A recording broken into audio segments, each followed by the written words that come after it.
अजित पवार यांचा अमरावती दौरा सध्या रद्द झाल्याचं कळतंय। नवनीत राणा यांचा उमेदवारी अर्ज दाखल करताना अजित पवार सुद्धा हजर राहणार होते, परंतु अजित पवार काही कामानिमित्त मुंबईतच थांबतील असं कळतंय। त्यामुळे नवनीत राणा यांचा फॉर्म भरतानाच्या वेळेला अजित पवार उपस्थित नसतील, परंतु अमरावतीच्या जागेची समीकरणं सुद्धा बरीच वेगळी आहेत। नवनीत राणा यांच्या उमेदवारीला महायुतीतल्याच अनेक घटक पक्षातल्या साथीदारांनी सुद्धा विरोध दर्शवल्याचं कळतं आणि त्यामध्ये अर्थातच अजित पवार गटाच्या स्थानिक कार्यकर्त्यांचाही समावेश आहे।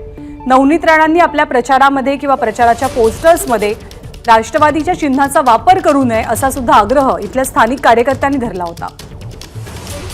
निलेश बुधावले आपल्या सोबत आहेत। निलेश, नेमकं काय कारण की आज अमरावतीला न जाता अजित पवार मुंबईतच थांबतायत?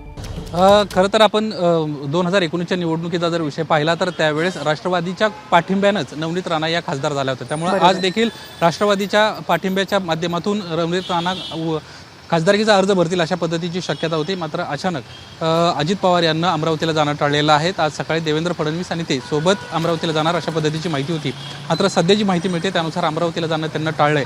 दुसरी एक महत्त्वाची बाब अशी आहे की अमरावती लोकसभा मतदारसंघामध्ये स्थानिक पदाधिकाऱ्यांचा मोठ्या प्रमाणामध्ये नवनीत राणा यांना विरोध आहे।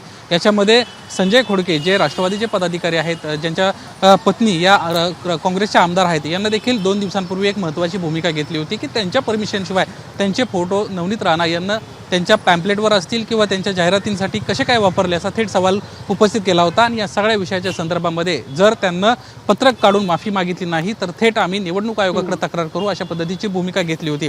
मात्र नवनीत राणा यांना त्यावर कुठल्याही प्रकारे प्रतिक्रिया न दिल्याचं पाहायला मिळालं होतं आणि आज लगेचच अजित पवार अमरावतीला जाणार होते आणि त्यांचं अचानक जाणं रद्द होत आहे। त्यामुळे कुठेतरी या गोष्टीचा संदर्भ त्याला आहे का हे पाहणं महत्त्वाचं राहणार आहे। मात्र अजित पवारांची सध्याची जी माहिती मिळते त्यानुसार ते मुंबईतच आहेत। काही पक्षप्रवेश होण्याची दाट शक्यता आहे। कदाचित त्या कार्यक्रमासाठी अजित पवार मुंबईत थांबलायत का अशी देखील एक राजकीय वर्तुळात चर्चा आहे। ज्ञानदा, धन्यवाद निलेश। अपडेट्स वेळोवेळी जाणून घेत राहू। एबीपी माझा, उघडा डोळे बघा नीट।